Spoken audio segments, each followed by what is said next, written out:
আসসালামু আলাইকুম। গল্প কাজরুরেখা, লেখনীতে তানজিনা ইসলাম স্রোতস্বিনী। পর্ব ৩০। গোধূলি বিকেল, কিছু সময়ের মধ্যেই সূর্য ডুবে যাবে।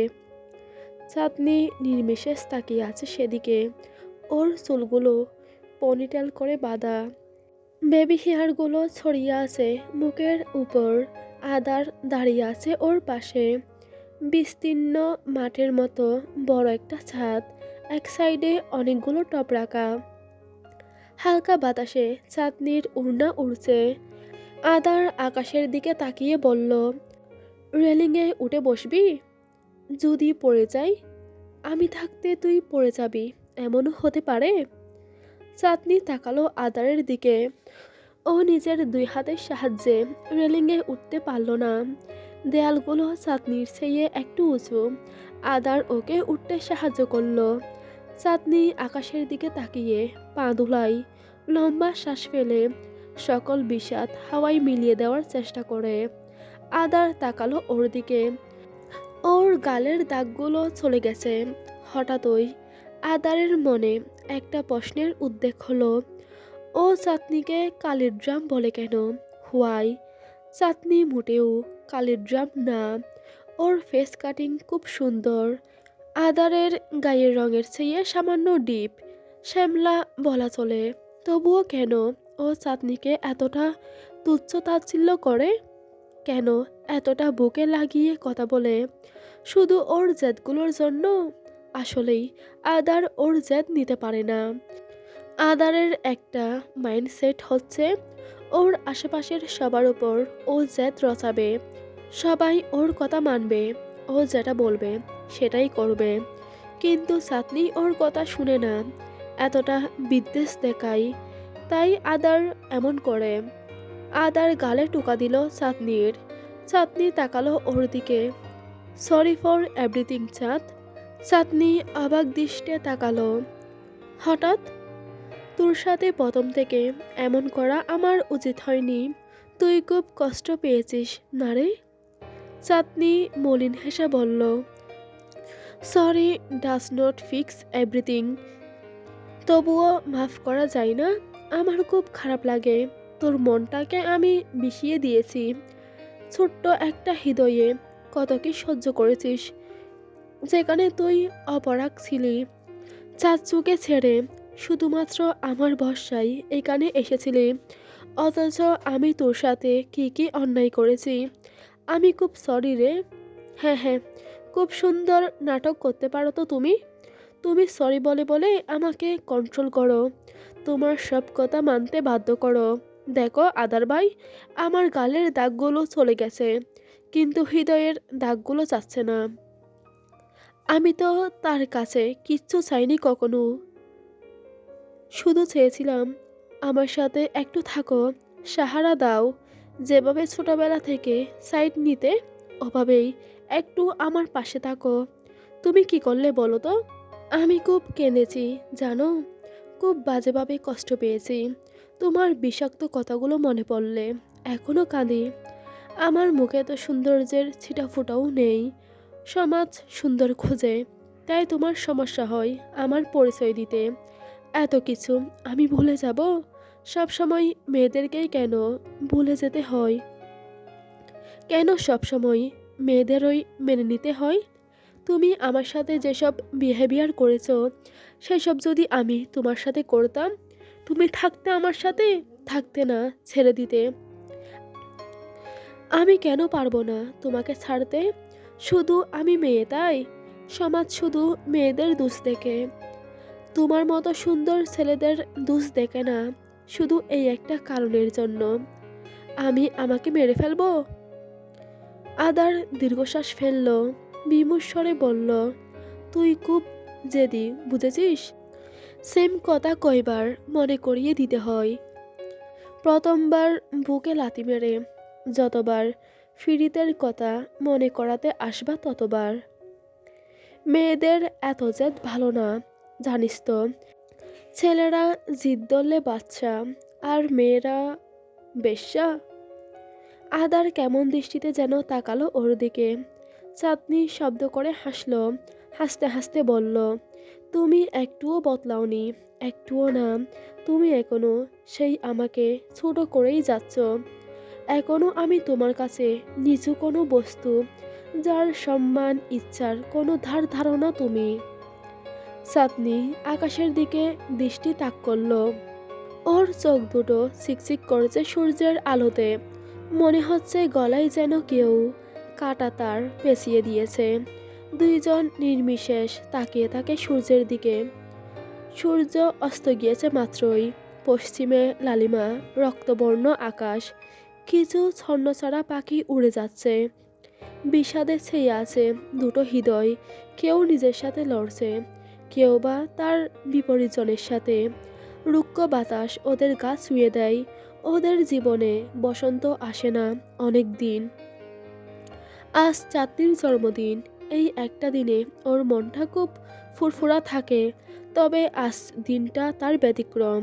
যদিও ও আর ওর বাবা ব্যতীত এই দিনটা কেউই মনে রাখে না। তবুও চাঁদনি এই দিনটার জন্য অপেক্ষা করে।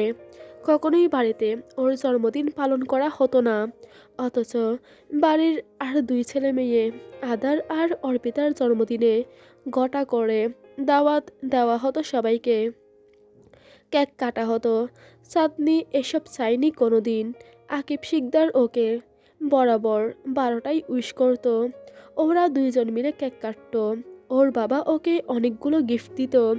যত ইম্পর্ট্যান্ট কাজই হোক না কেন, আকিব শিকদার 12টার আগে চলে আসতো ওকে উইশ করতে। মানুষটা আজ আর এলো না। সে কি জানে না চাঁদনি অপেক্ষা করে আছে? ফোন না হয় ধরল না। একটু অভিমান করার অধিকার কি নেই ওর? সবাই যা ইচ্ছে তাই করতে পারবে ওর সাথে। চাঁদনি কক্ষ ছেড়ে বেরিয়ে এলো।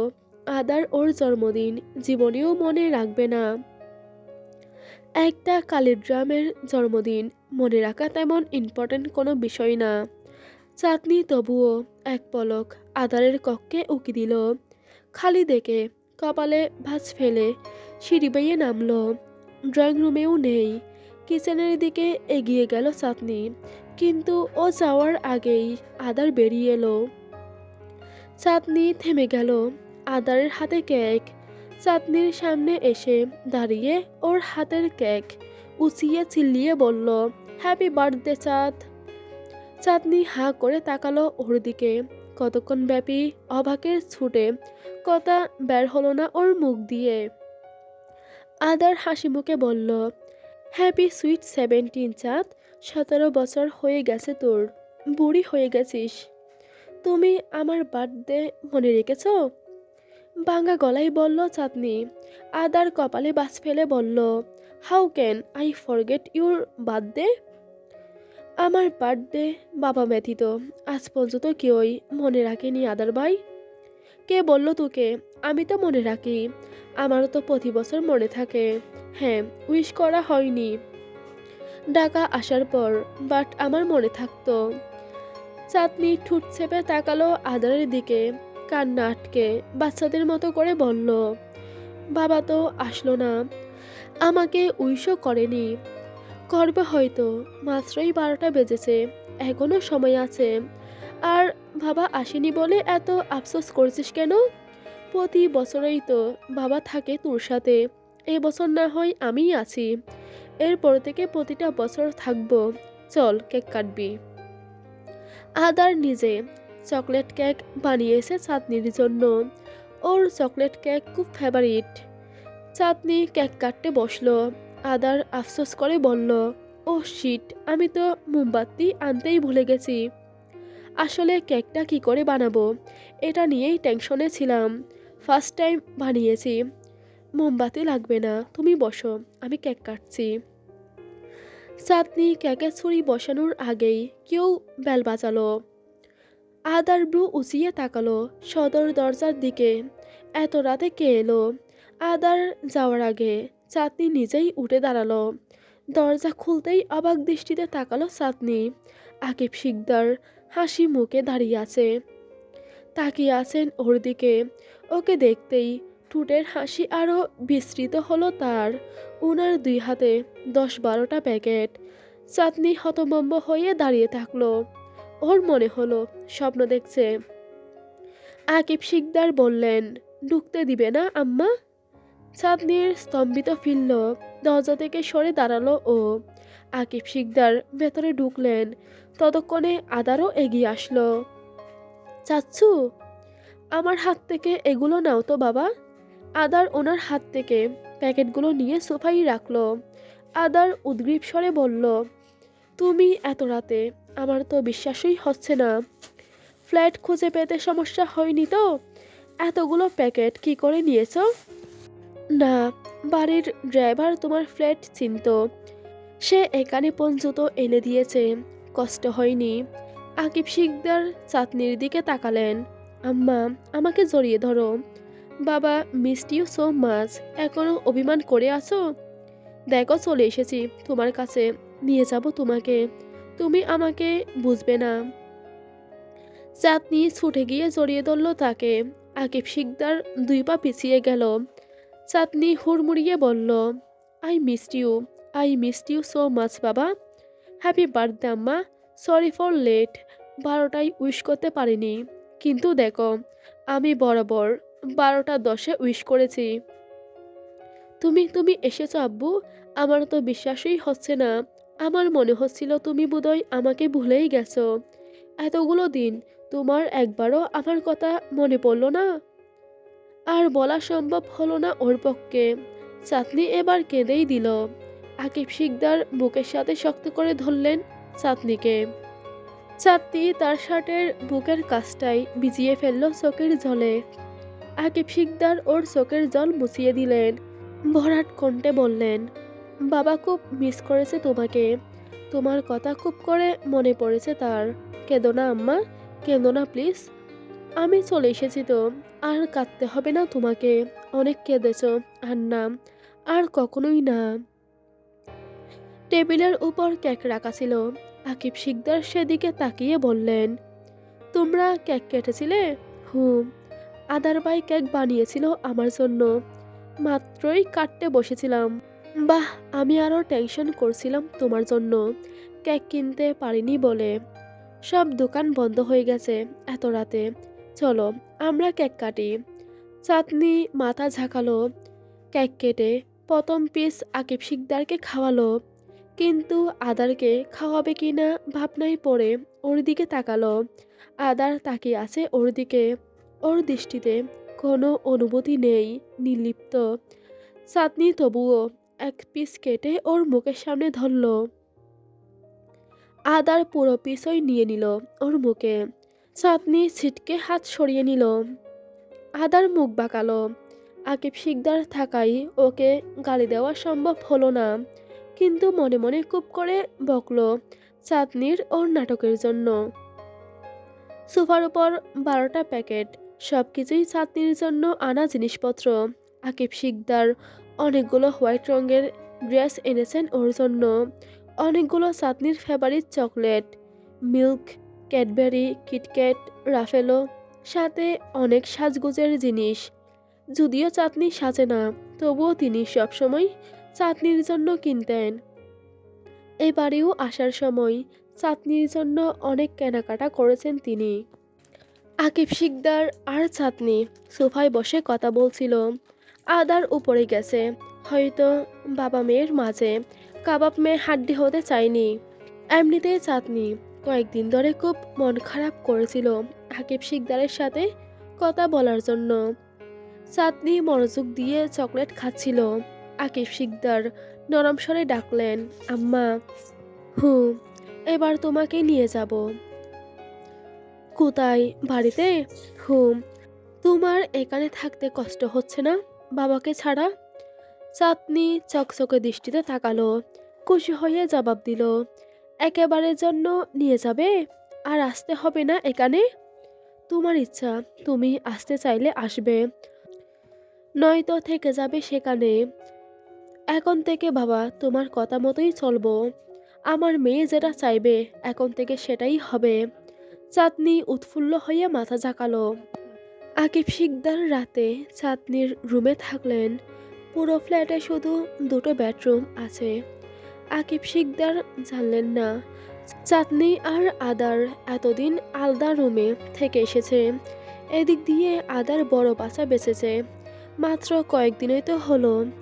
চাঁদনি আর ও বাংলাদেশ ইন্ডিয়ার বর্ডার দিয়ে এক রুমে থাকছে। ভাগ্যিস আকিব শিকদার আগে আসেননি, নয়তো ভেবেই নিত আদার চাঁদনিকে মানতে পারেনি।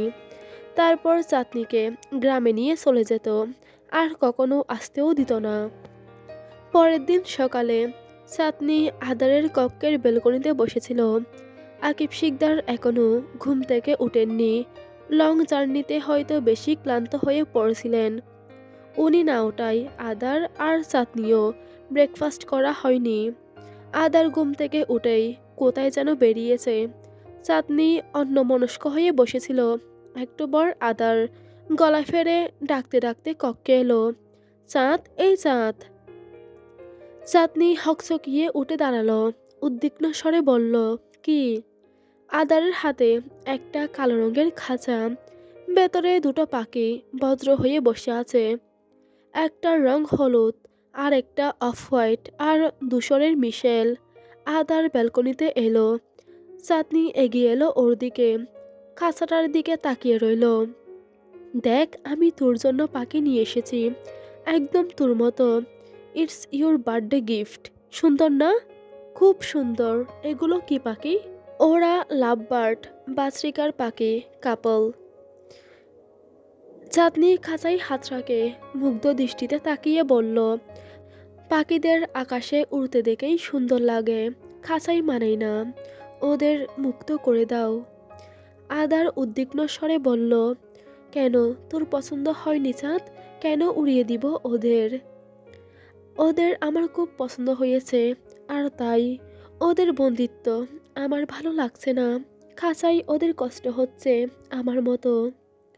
আমি তো তোকে মুক্তি দিব না চাঁদ, আমার থেকে তোর মুক্তি নেই।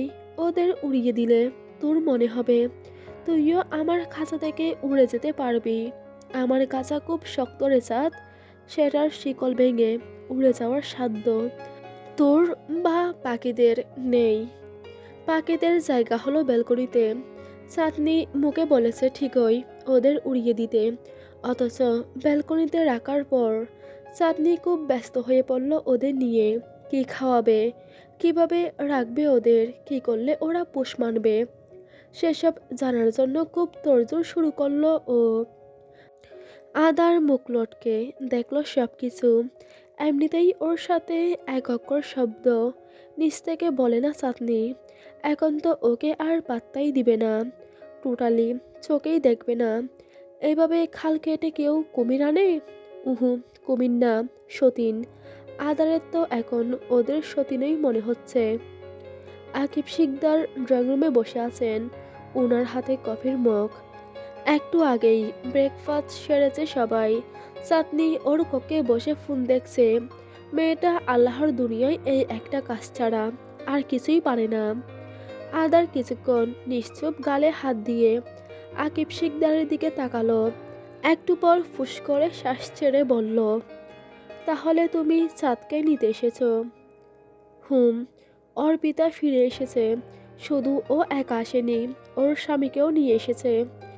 জানো, বড় ভাইয়া প্রথমে ওদের থাকায় অসম্মতি জানালেও পরে মেজো ভাইয়ার অনুরোধে মেনে নিয়েছে ওদের। মেজো ভাবি কান্নাকাটি করে বাড়ির সবাইকে মানিয়ে নিয়েছেন।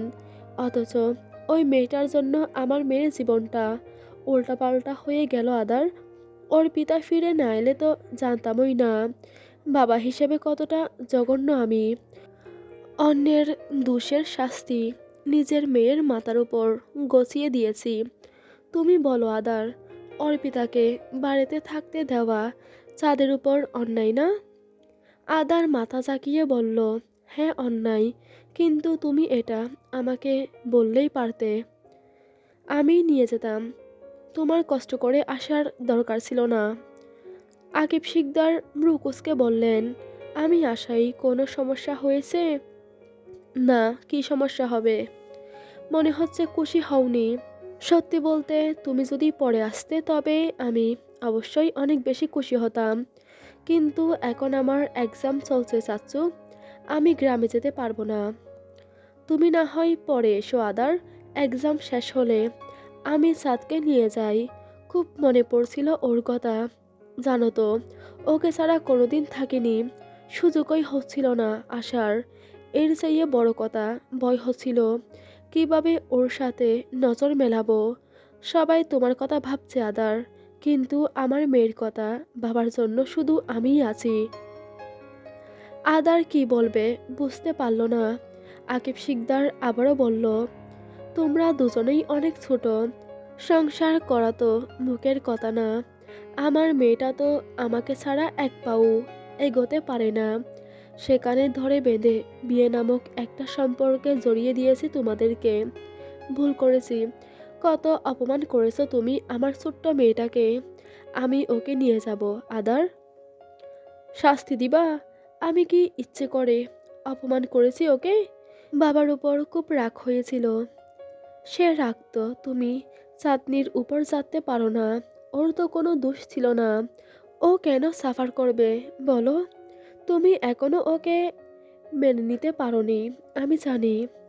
আদার নিষ্প্রাণ দৃষ্টিতে তাকালো আকিব শিকদারের দিকে। তুমি ওকে নিয়ে যেতে পারবে না।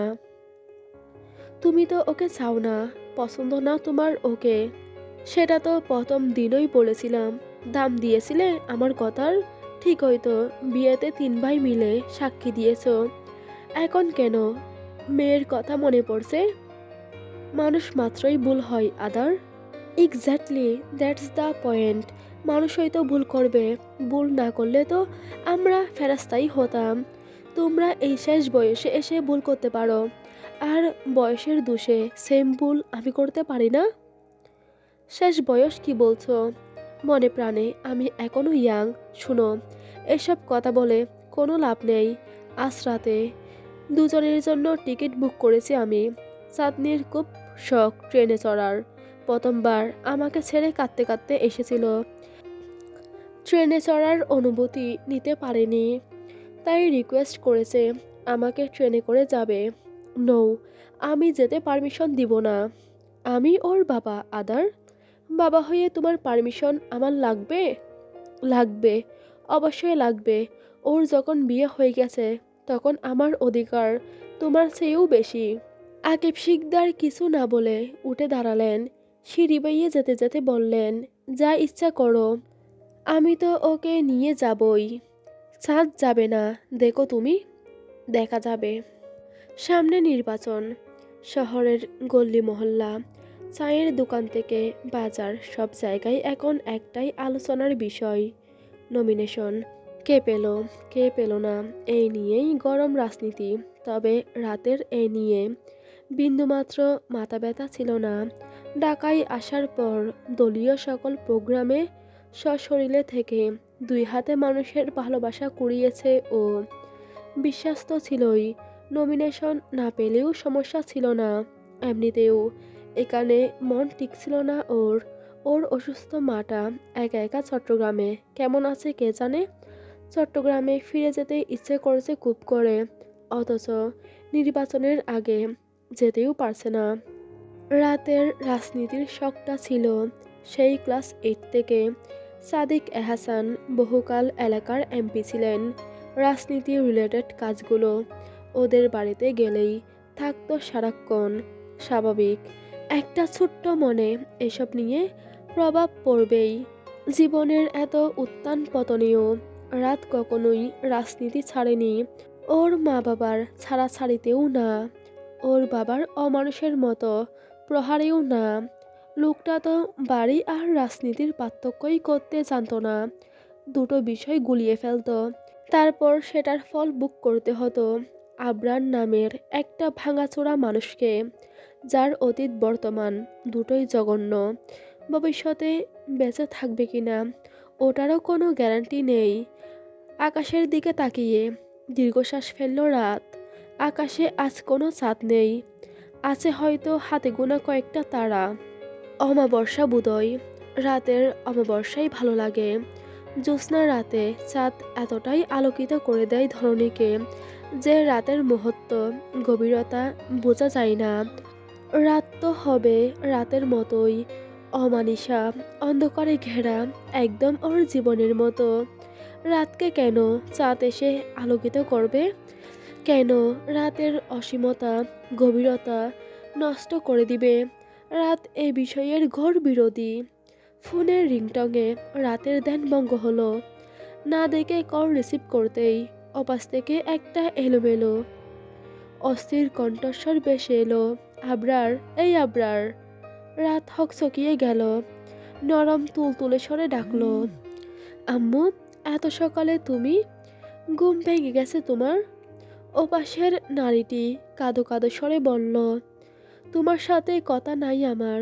কোথায় তুমি? তুমি আসলে না। বাবা আমাকে মিথ্যা কেন বলেছে? হ্যাঁ, তুমিও আমাকে ছেড়ে চলে গেলে। এই, কোথায় গেছি আমি? কি হয়েছে তোমার আম্মু? Are you okay? I am not okay. তুমি আসলে না। কতদিন আমি তোমাকে দেখিনি। আমার কথা তো তোমার মনেই পড়ে না। কিন্তু আমার খুব কান্না পাই তোমার জন্য। তুমি আসলে না। ওপাশ থেকে কান্নার আওয়াজ শোনা গেল। রাত অস্থির হয়ে উঠল। এই দুনিয়ায় ওর সবচেয়ে অপছন্দের জিনিস হলো মানুষটার কান্না। রাত নিতে পারে না তার কান্না। অসহ্য যন্ত্রণা হয়। রাত উদ্গ্রীব স্বরে ডাকতে লাগলো, আম্মু, এই আম্মু, কেঁদো না, কেঁদো না তুমি প্লিজ। কি হয়েছে আমাকে বলো। নানুবাইকে ফোনটা দাও। আল্লাহ রে, কেন কাঁদছো তুমি এভাবে? মরে গেছি আমি। কেঁদো না। এই আম্মু, এই। চুপ, তোমার সাথে কোনো কথা নাই আমার। ফোনটা কেটে গেল। রাত তস্ত হাতে অ্যাংরি বার্ড নাম্বারে কল দিল কয়েকবার। ওপাশ থেকে রিসিভ হলো না। ওর বুকের ধুকপুকানি বেড়ে যায়। অসহায় লাগে নিজেকে। রাত আরও একবার কল করলো। রিসিভ হলো না। দ্রুত পায়ে কক্ষে চলে গেল ও। আলমিরা থেকে এলোমেলো হাতে নিজের কয়েকটা যাবতীয় প্রয়োজনীয় জিনিস বের করলো। আজকেই ও চট্টগ্রামে ফিরে যাবে। নির্বাচন চলই যাক, ওই মানুষটার কিছু হলে তো ও মরেই যাবে। সেখানে নির্বাচন দিয়ে কি হবে? প্রয়োজনীয় জিনিস ব্যাগ নিয়ে সুহাসকে কল করলো রাত। ছেলেটা বোধহয় ঘুমাচ্ছিল। নিজের ঘুমকে বলিদান দিয়ে বসের ফোন রিসিভ করে ঘুমো ঘুমো স্বরে নিজের উপস্থিতি জানান দিল। রাত তড়িঘড়ি করে বলল, সুহাস, আমি চট্টগ্রামে চলে যাচ্ছি। আম্মু ভালো নেই সুহাস, কান্না করছে। আমার ভয় লাগছে অনেক। জানি না নির্বাচনের আগে ফিরতে পারবো কিনা। আদৌ ফিরবো কিনা সেটাও জানি না। তুমি সাদিক এহসানকে বলে দিও। আর হ্যাঁ, এটাও বলে দিও যাতে ইচ্ছে মতো গালাগাল করে আমাকে। তার কাছে তো নিজের মানুষের চেয়েও বাজি জেতাটা বেশি গুরুত্বপূর্ণ। কিন্তু আমার তো সেটা না। উপরে এক আল্লাহ ছাড়া আর নিচে আম্মু ছাড়া আমার আর কেউই নেই। আমি চলে যাচ্ছি। কিন্তু স্যার, ছেলেটা কিছু বলতে চাচ্ছিল বোধহয়, কিন্তু রাত শুনল না। দ্রুত কল কেটে দিল। তৎক্ষণি আবারও জঙ্কার তুলে ফোন বাজা শুরু করলো। অ্যাংরি বার্ড নামে সেভ করা নাম্বার থেকে কল এসেছে। রাতের জানে পানি এলো বোধহয়। দ্রুত রিসিভ করে ডাকলো, আম্মু। নানুবাই, আমি। নানুবাই, আম্মু কাঁদছে কেন? কি হয়েছে? কিছু হয়নি, চিন্তা করো না তুমি। কয়েকদিন ধরে তোমার কথা বেশি মনে পড়ছিল। আমাকে বারবার বলছিল। আমি তোমাকে জানাচ্ছিলাম না কারণ তুমি চিন্তা করবে। কাল বেশি জিজ্ঞাস করাই বলে দিয়েছি আজ সকাল সকাল আসবে। কিন্তু ওটা তো আমি বুঝ দেওয়ার জন্য বলেছিলাম। মনে করেছিলাম সকালে উঠে ভুলে যাবে, কিন্তু ভুলেনি। তোমাকে না দেখে বাড়ি মাথায় তুলেছে। একজন সার্ভেন্টের মাথা ফাটিয়ে দিয়েছে ফুলদানি ছুঁড়ে মেরে। রাত এক নিঃশ্বাসে বলল, কি? সে এখন কেমন আছে? ভালো আছে। অতটা লাগেনি। তারপরও হসপিটালে পাঠিয়েছি। ভালো আছে এখন। রাত দীর্ঘশ্বাস ফেলে বলল, ওনার কাছে একটু ক্ষমা চেয়ে নিও নানুভাই। যাবতীয় খরচ দিয়ে দিও। আমার আম্মুকে যাতে বদদুয়া না দেয়। এই বদদুয়া জিনিসটা খুব ভয় লাগে আমার, বুঝলে তো। এসব না করতে বলিও। বলেছি, তুমি চিন্তা করো না। তুমি কেন এভাবে মিথ্যা আশ্বাস দিতে গেলে বলো তো? তুমি জানো না আম্মু নিজের কথা ভুলে গেলেও আমার কথা ভুলে না কখনো। আমি তো ওকে শান্ত করার জন্য বুঝ দিয়েছিলাম, নয়তো কাল রাতের খাবারও খেত না। সকাল থেকে কান্নাকাটি করেছে, কিচ্ছু খাই না, বুঝছি না কি করব। তুমি কাল রাতে এসব আমাকে বলবা না? আমি তো কল দিয়েছিলাম, অথচ এমনভাবে বিহেভ করেছো যেন সব ঠিক আছে। ইটস টু মাচ নানু ভাই। তোমাকে চিন্তায় ফেলতে চাইনি, সামনে নির্বাচন তাই। তো নির্বাচন আমার আম্মুর চেয়ে বেশি গুরুত্বপূর্ণ? যাকগে, আমি আসছি, আজ রাতেই চলে আসবো। অ্যাংরি বার্ডকে খেয়ে নিতে বলো। বাবারে, তোমার মেয়ের কি রাগ! তুমি আসতে পারবে নানু ভাই? তোমার কাজ ফেলে আসা উচিত হবে না। আমি তো আমার আম্মুর ডাকে কবর থেকেও উঠে আসার চেষ্টা করব, যদিও সেটা পসিবল না। আল্লাহ মাফ করুক। সামান্য ঢাকা থেকে চট্টগ্রামে যেতে পারবো না। আচ্ছা, উই আর ওয়েটিং। চাঁদনি নিজের কক্ষে ব্যাগ গোছাচ্ছিল। আদার তখনই তস্ত পায়ে কক্ষে ঢুকলো। চাঁদনি হাতে কাপড় নিয়ে এক পলক ওর দিকে তাকালো, আবার নিচে ঝুঁকে নিজের কাজে মনোযোগ দিল। আদার এসেই দপ করে বিছানার উপর বসলো। আদেশ ছুড়ে দিয়ে বলল, তুই চাচ্চুকে বলবি তুই যাবি না, আমার সাথে যাবি। আমার এক্সাম শেষ হলে আমি তোকে নিয়ে যাব। আমি আব্বুর সাথেই যাব। দেখ, একদম জেদ ধরবি না। আমি বলেছি না আমি নিয়ে যাব। প্লিজ থেকে যা চাঁদনি। আমি থাকতে চাচ্ছি না, অনেক আগে থেকেই চলে যেতে চাচ্ছিলাম, সুযোগ হচ্ছিল না। এখন যখন সুযোগ পেয়েছি হাতছাড়া করব না। আমার বাড়ির কথা অনেক মনে পড়ছে, কিন্তু বাড়ির কারো তোর কথা মনে পড়ছে না। তুই কাদের কাছে যাবি চাঁদ, যারা একটা পালিয়ে যাওয়া মেয়েকে বাড়িতে আশ্রয় দিতে পারে, মাথায় তুলে রাখতে পারে? অথচ তুই যে পরিবারের কথা ভেবে নিজের জীবনের কথা একবারও ভাবলি না, তাকে একটা কল্পঞ্চুত করতে পারে না। ওরা তোকে নিজের কেউই মনে করে না। তুমি মনে করো? চাঁদনি কাজ থামিয়ে আদারের দিকে তাকালো। আদার অনেক আগে থেকেই তাকিয়েছিল। চাঁদনির চোখে চোখ পড়ায় কিছুটা হকচকিয়ে গেল ও। পরক্ষণেই নিজেকে সামলে বলল, মনে করি না বলছিস? করি তো চাঁদ, মনে করি। তোকে আমি নিজের খুব কাছের কেউ মনে করি। চাঁদনি গা দুলিয়ে হাসল। কালের ড্রাম মনে করো। আর কিছু? ওটা তো দুষ্টুমি করে বলি, যে দুষ্টামি অসহায় হৃদয়টা ছিদ্র করে চলে যায়, সেই দুষ্টামি করার দরকার কি? আদার সাফ সাফ জানিয়ে দিল, দেখ এত কিছু বুঝি না, আমাকে ছেড়ে যাবি না তুই, কথা ফাইনাল। আমার দিকটা একটু ভাব, সামনে আমার এক্সাম। তুই আমাকে একা ফেলে চলে গেলে আমি সারাক্ষণ টেনশনে থাকবো। তোর তো মতিগতির ঠিক নেই, তুই চাস আমি ফেল করি? চাঁদনি হতবম্ব হয়ে হাঁ করে তাকালো আদারের দিকে। হতবম্ব স্বরে বলল, মতিগতির ঠিক নেই বলতে কি বোঝাচ্ছ? হ্যাঁ, ওখানে গিয়ে আমি কার সাথে প্রেম করব? সিরিয়াসলি আদার ভাই, এত স্বাধীনতা পেয়েও বিয়ের আগে কখনো একটা ছেলের সাথে বন্ধুত্ব করিনি। সেখানে বিয়ের পর আমি গ্রামে গিয়ে অন্য একটা ছেলের সাথে প্রেম করব তোমার অবর্তমানে, এটা মনে হচ্ছে তোমার? আদার উঠে দাঁড়ালো। ও খুব সহজে হাইপার হয়ে যায় কোনো মানুষকে ও নিজের কথা বোঝাতে না পারলে, মানাতে না পারলে। ওর কথাটা সে মানুষের উপর গছিয়ে দিতে না পারলে ওর খুব রাগ হয়, যেমন এখন হচ্ছে। রাগে ফুসফুস করে বলল, তুই যাবি না মানে যাবি না, ব্যাস, আর কোনো কথা নেই। থাকতে পারে না। আমি যাব মানে যাবই, আরও হাজারটা কথা থাকতে পারে। তোমার সমস্যা? জেদি গলায় বলল চাঁদনি। আদার এগিয়ে এসে থাবা দিয়ে ধরল চাঁদনির হাত, পিঠ পেছনে মুচড়ে দিয়ে হিসিয়ে বলল, গলা টিপে দিব একদম। বলেছি না যে দেখাবি না আমাকে?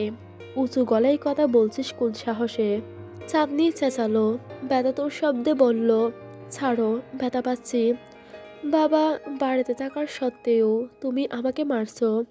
আমি বাবাকে বলবো কতটা কষ্ট দিয়েছো তুমি আমাকে। সাহস খুব বেড়ে গেছে, তাই না?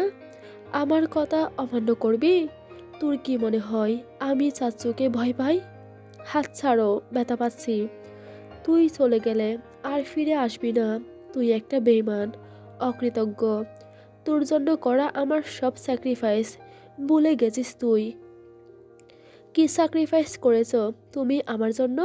আমার জন্য নিজের প্রেমিকাকে ছেড়েছো, বন্ধু মহলে নিজের সম্মান ইগো হারিয়েছো।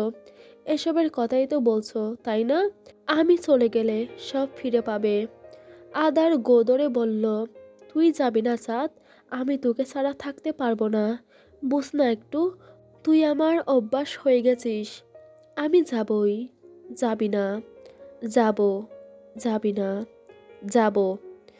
আদার চাঁদনির প্রতিটা বিপরীত কথায় হাতের চাপ বৃদ্ধি করে, তবুও চাঁদনি টলে না। আদার নিজেই অতিষ্ঠ হয়ে ছেড়ে দিল ওকে। ছাড়া পেয়ে চাঁদনির মনে হলো ও নিজের জান ফিরে পেয়েছে। এতক্ষণ কবজির কাছে আটকে ছিল সেটা। বাম হাতে ডান হাত চেপে ধরল চাঁদনি। বড় বড় করে শ্বাস ফেলতে থাকলো। আদার চোখ ছোট ছোট করে তাকালো চাঁদনির দিকে। তুই এখনো নিজের জেদে অটল থাকবি? তুই আমাকে ফেলে চলে যাবি? যাব না। আদার খুশি হয়ে বলল, সত্যি? হুম। আদার এগিয়ে গিয়ে জড়িয়ে ধরল চাঁদনিকে। এই প্রথমবার। চাঁদনি ছাড়াতে চাইল না। ও এটা এমনিই বলেছে, নয়তো আদার সেম কথা পুরো দিন জপ্ত। পুরো দিন সেম কথা বলে বলে ওর কানের 12টা বাজিয়ে দিত। এর চেয়ে প্রথমে এক কথা বলে শেষে উল্টে যাওয়াই বুদ্ধিমানের কাজ। এসব ধোঁকাবাজি তো ও আদারের থেকেই শিখেছে। আদার নিজের বুক থেকে ওকে ছাড়ালো। এক হাতে চাঁদনির থুতনি চেপে ধরে বলল, মিথ্যে বলছিস না তো? না। তাহলে আমি চাচ্চুকে গিয়ে বলে আসি তুই যাবি না। তোমার বলার দরকার নেই, আমি বলবো। তুই পরে আবার উল্টে যাবি না তো? উহু, আমি নিজের দেওয়া কথা রাখি। আদার খুশি মনে বিজয়ী বিজয়ী একটা ভাব নিয়ে বেরিয়ে গেল। চাঁদনি লম্বা শ্বাস ছাড়ল। প্রথমবার ও নিজের দেওয়া কথা রাখবে না। প্রথমবার ধোঁকাবাজি করবে। যে উঠতে বসতে গিরগিটির মতো রং বদলাতে পারে, তার সাথে সামান্য মিথ্যাচার বড় কোনো বিষয় না। আদার পুরো দিন খুব নিশ্চিন্তে ছিল। চাঁদনি যখন একবার বলে দিয়েছে যাবে না, তার মানে ও যাবেই না। চাঁদ কখনোই মিথ্যা বলে না। ওর ধারণা ছিল চাঁদনি বোধহয় এবারে একটু বেশি তাড়ামি করবে, কিন্তু মেয়েটা এত সহজে মেনে যাবে ও ভাবেনি। আকিব শিকদার রেডি হয়ে বসে আছে সোফার উপর। আদার তার বিপরীত পাশের সোফায়। ও মনে মনে হাসছে। শুধু শুধু ওর চাচা অপেক্ষা করছে, কিন্তু তার মেয়ে তো যাবে না।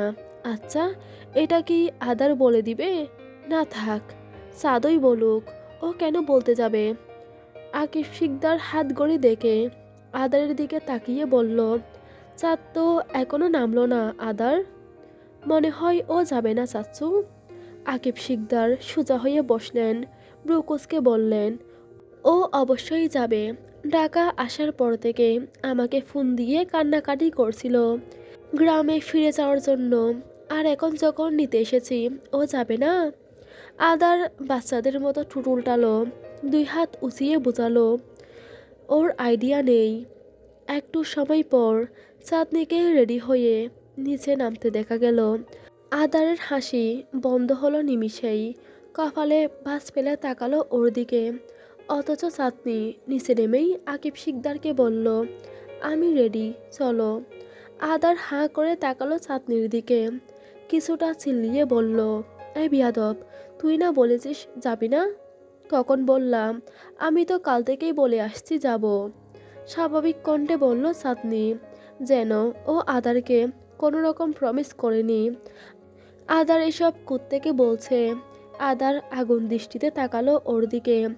চাঁদনি গা ছাড়াভাবে তাকালো, পরপর মুখ বাঁকালো। আদারের মন চাইল চাঁদনির গলা টিপে দিতে। আকিব শিকদার না থাকলে এক্ষুনি বোধহয় গলা টিপে ধরত। আকিব শিকদার তাড়া দিলেন, চলো বের হওয়া যাক, আবার ট্রেন মিস হয়ে যাবে। চাঁদনি ঘাড় বাঁকালো। আকিব শিকদার দ্রুত পায়ে বেরিয়ে গেলেন। চাঁদনি বেরোনোর আগেই চ্যাম্প দৌড়ে আসলো ওর কাছে, পায়ের সাথে নিজের লুমুস গা বুলাতে থাকলো, করুণ স্বরে ডাকলো কয়েকবার। চাঁদনি হাঁটু মুড়ে বসে জড়িয়ে ধরল ওকে, মলিন হেসে বলল, থ্যাঙ্কস ফর দ্য কোম্পানি। ভাগ্যিস তুমি ছিলে, নয়তো এই একা বাসায় আমি একাকিত্বে শেষ হয়ে যেতাম। বিশ্বাস করো, এই বাড়ির সদস্যদের মধ্যে আমি সবচেয়ে বেশি মিস করব তোমাকে। খুব মনে পড়বে আমার তোমার কথা। চ্যাম্প, আমি চলে যাচ্ছি বাচ্চা, তোমার সাথে আমার বোধহয় আর কখনোই দেখা হবে না। কেন, তুই মরে যাবি? খেকিয়ে বলল আদার। চাঁদনি উঠে দাঁড়ালো, চোখ মুখ কুচকে বলল, মরবো কেন, হ্যাঁ মরবো কেন? আর আসবো না, বুঝছো? সারা জীবনের জন্য গেলাম। উহুরে, শখের দেখেই কমতি নাই। যেভাবে ধোঁকা দিয়ে যাচ্ছিস না, সব মনে রাখলাম। সুদে আসলে ফেরত দেব তোকে, শয়তান। এক্সামটা শেষ হতে দেখালি। চাঁদনি তাকালো আদারের দিকে, বিমর্ষ চিত্তে বলল, আদার ভাই, আমার পাখি দুটোকে দেখো, ওদের একটু পরপর দানা আর পানি দিতে হয়। পারবো না। তাহলে আমি নিয়ে যাই ওদের? ধরে দেখ না, ওই খাঁচা সহ তোকে ঘরবন্দি করব। বেইমানের ঘরের বেইমান। এত বড় বেইমানি করতে পারলি আমার সাথে? 8 মাস একটা বেইমানকে পারলাম আমি। ছি, মৃত্যুক, এত বড় প্রতারণা কার থেকে শিখলি? তুই তো এসব ছলাকলা জানতি না, তোমার থেকেই শিখা। মিথ্যে না বললে সারাক্ষণ যাবি না করে প্যান প্যান করতেন। আমি আমার মাইন্ড ফ্রেশ রাখতে চেয়েছিলাম। আদার এগিয়ে গিয়ে দুম করে চাপড় বসালো চাঁদনির পিঠে। চাঁদনি ব্যথায় চোখ মুখ কুঁচকে ফেলল, চেঁচিয়ে বলল, যাওয়ার আগেও তুমি আমার সাথে এমন করবে? ইউ ডিজার্ভ ইট। তুরে তো আমার মেরে ফেলতে মন চাচ্ছে। আদার গটগটিয়ে বেরিয়ে গেল। চাঁদনি ওর পিছু পিছু হাঁটা ধরল। গাড়ি চলছে তার নিজ গতিতে। নভেম্বর মাস, কয়েকদিন ধরেই কিছুটা শীত পড়ছে। দিনে গা ঝলসানো রোদ থাকলেও রাতে ঠান্ডা বাতাস বহমান থাকে। কুয়াশার চাদরে মুড়িয়ে যায় প্রকৃতি। আকিব শিকদার পেছনের সিটে বসেছেন, আদার ড্রাইভিং করছে। তার পাশে ফ্রন্ট সিটে বসেছে চাঁদনি। চাঁদনি পেছনে বসতে চেয়েছিল ওর বাবার সাথে, আদার জোর করে বসিয়েছে ওর পাশে। ছেলেটার লজ্জা নেই, ভয় ডর কিচ্ছু নেই। ওর কথা না শুনলে দেখা যেত আকিব শিকদারের সামনেই বেফাস কিছু বলে দিত। জানালা খোলা, হুড়মুড়িয়ে বাতাস ঢুকছে। চাঁদনির ঠান্ডা লাগছে, গায়ের লোম দাঁড়িয়ে যাচ্ছে শীতে। একটা সালোয়ার পরে এসেছে ও, সোয়েটারও পরেনি। নিজের গায়ের ওড়না চাদরের মতো করে পেঁচিয়ে গায়ে জড়িয়ে নিল চাঁদনি, কিন্তু কাজের কাজ কিছুই হলো না। সিল্কের ওড়না, গায়ে থাকা আর না থাকা একই ব্যাপার। 2 হাতের তালু মৃদু ঘষে নিজেকে উষ্ণ করার চেষ্টা চালালো ও। আদার বাঁকা চোখে দেখলো ওকে, গম্ভীর স্বরে বলল, সোয়েটার পরে আসলি না কেন? এইটুকু আক্কেলও নেই? আমি কি জানতাম বাইরে এত শীত পড়ছে? ফ্ল্যাটে থাকলে তো বোঝা যায় না। জানালা বন্ধ করে দিব? বমি আসবে। তুমি জানো না আমি বন্ধ গাড়িতে শ্বাস নিতে পারি না। আদার সামনে থেকে খুঁজে একটা জ্যাকেট দিল চাঁদনির হাতে, বলল, ধর, এটা আমার। যেতে যেতে ম্যানেজ কর কোনো মতে। তোমার জ্যাকেট পরবো? ছাপড়ির মতো লাগবে। আদার জ্যাকেটটা ওর হাতে গুজে দিয়ে বলল, থাপ্পড় খাবি একদম। এমনিতেই একটা কথা অমান্য করেছিস, লাগলে লাগুক, অন্তত ঠান্ডা থেকে বাঁচতে পারবি। জ্বর কমেছে কখন তোর? আবার অসুস্থ হওয়ার জন্য চাচ্চুকে বলবো? চাঁদনি আর না পেরে জ্যাকেটটা পরল। ঠান্ডায় দাঁতে দাঁত লেগে যাচ্ছে, তারপরও ওর আদারের সাথে তেরামি করতেই হবে। জ্যাকেট গায়ে দিতেই ওর ক্ষুদ্র শরীর জ্যাকেটের আড়ালে ডুবে গেল। আদারের জ্যাকেটটা এমনিতেই বড়, ও সবসময় একটু বড় সাইজের হুডি জ্যাকেট পরে। এগুলো নাকি স্টাইল, কিন্তু এই স্টাইলে আদারকেই ঠিকঠাক লাগে। চাঁদনির মনে হচ্ছে ওকে একটুও ঠিক লাগছে না। আগে কেমন লাগছে না লাগছে এসব নিয়ে ও একটুও কনসার্ন ছিল না, কিন্তু ঢাকায় আসার পর থেকে আদারের বাঁশ খেয়ে খেয়ে নিজের প্রতি এতটা ওভার কনসার্ন হয়েছে যে এখন লুক নিয়ে ভাবতে ভাবতেই সময় যায় ওর। চাঁদ, হুম। চাঁদনি পাশ ফিরে তাকালো। আদার সামনে দৃষ্টি রেখে নরম স্বরে বলল, আমাকে ছেড়ে না গেলে হয় না? আমি আবারও একা হয়ে যাব এই পুরো শহরে, একদম একা। আমার নিজের বলে কেউ থাকবে না। আমি তোমার নিজের কেউ ছিলাম? হ্যাঁ, ছিলি তো। তোকে নিয়েই তো আমি আমার দিনগুলো দুঃখ ছাড়া কাটাতাম। হাহ, সেটা আমাকে দুঃখ দিয়ে মাফ করা যায় না? থেকে জানা কি হবে থেকে? একটা ছোট্ট সংসার হবে। কালো মেয়ের সাথে লজ্জা লাগবে না তোমার? ওই সেনসিটিভিটি নিয়েই তো এসেছিলাম। হৃদয়ে আর কিচ্ছু অবশিষ্ট নেই। তোর হৃদয়ে সবকিছু নিঃশেষ হয়ে যাওয়ার পর আমার হৃদয়ে কিছু জন্মানো কি খুব দরকার ছিল? কি জন্ম নিয়েছে, হ্যাঁ? ভালোবাসা। চাঁদনি জানালার দিকে মুখ করল। ওর এবার কান্না আসছে। ও কেঁদে দিবে। নিজের হাতে সবকিছু শেষ করে দিয়ে আদার এভাবেই ইমোশনাল কথা বলতে আসে।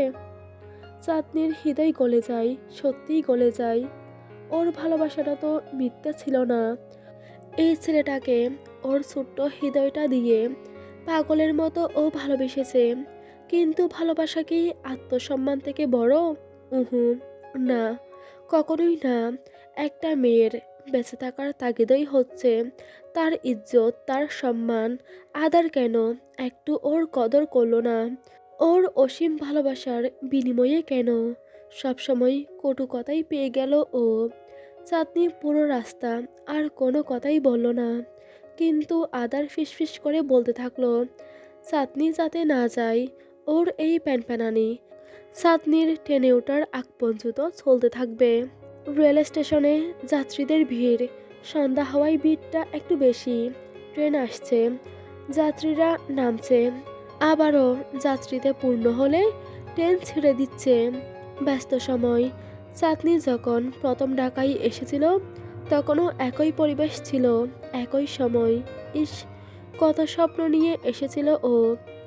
যে ছোট্ট সংসারের কথা আদার আজ বলে ওকে থেকে যেতে বলেছে, সেদিন কেন সে সংসারের আশ্বাস আদার দেয়নি ওকে? কেন ওর স্বপ্ন ভেঙে দিয়েছে? চাঁদনি চোখের জল আটকে রাখার চেষ্টা করে। আদার দেখলে খুব বাস মারবে। ছেলেটার কোনো ইমোশন নেই, বিয়াদব একটা। চাঁদনি ঢুক গিলল। কাঙ্ক্ষিত ট্রেন এসে থামলো ওদের সামনে। চাঁদনি দুটো বড় বড় ট্রলি নিয়ে এসেছে। আদার ওর পাশ ঘেঁষে দাঁড়ালো। গম্ভীর স্বরে বলল, ভাই, তুই শুধু 1 মাসের জন্য যাচ্ছিস? এত বড় বড় ব্যাগ নিয়েছিস কেন? আর আসবো না। ধাক্কা মেরে ট্রেনের নিচে ফেলে দিব এখন। বিশ্বাস কর, তোর বাপও তোরে বাঁচাতে পারবে না। আমি ভয় পাই না। আদার নাক ফুলিয়ে তাকালো। চাঁদনি গা থেকে খুলে জ্যাকেটটা দিয়ে দিল ওর হাতে। আদার বলল, এক্সাম শেষ হলেই নিতে যাব। মাইন্ডে সেট করে রাখবি সেটা। নিতে গেলে যাতে তোর নাকড়া দেখতে না হয় আমাকে। চাঁদনি মলিন হেসে বলল, সাবিহা আপুকে বিয়ে করে নিও। আমি গ্রামে গিয়ে বড় বাবাকে বোঝাবো ডিভোর্স।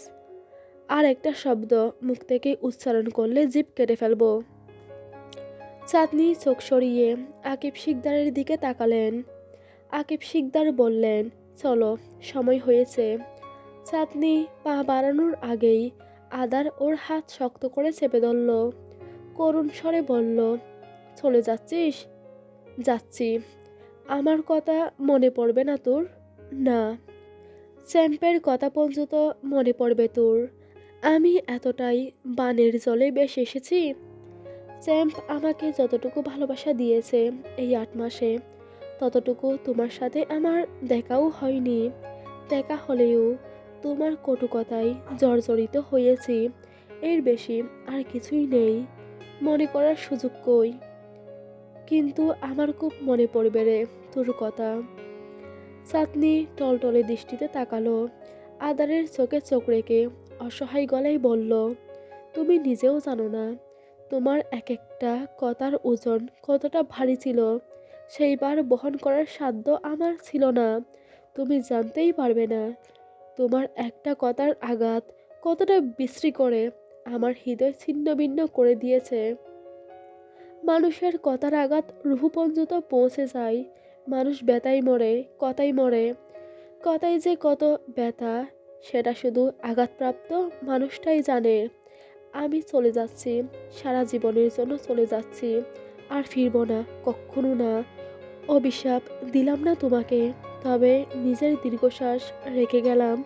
আমার দীর্ঘশ্বাস তোমাকে শান্তিতে থাকতে দিবে না। আদার হাত ছেড়ে দিল চাঁদনির। আকিব শিকদার ওর হাত ধরে ট্রেনের ভিতর নিয়ে গেলেন। ট্রেন চলতে শুরু করে। আদার তাকিয়ে রইল সেদিকে। ওর গলার কাছে কিছু একটা আটকে আছে, খুব করে জ্বলছে। ও কিছু বলতে চেয়েছিল চাঁদনিকে, পারল না। মেয়েটা শুনল না। আঘাতের প্রতিদানে আদার এত বিশ্রীভাবে আঘাত পেল। আদার বুকের উপর বাহাত রাখলো। আশ্চর্য, হৃৎপিণ্ডটা এত জোরে লাফাচ্ছে কেন? এতটা অসহায় কখন হয়ে পড়ল ও চাঁদনিকে ছাড়া? শুধু ঢাকায় চাঁদনি ছাড়া আর কেউই ছিল না তাই? নাকি পুরোটা জুড়েই শুধু চাঁদনিই ছিল? আদার বুঝতে দেরি করে ফেলল কোনটা। আদারের চোখ বেয়ে এক ফোঁটা জল গড়িয়ে পড়ল। ভাঙা গলায় আওড়ালো, but I will miss you so much.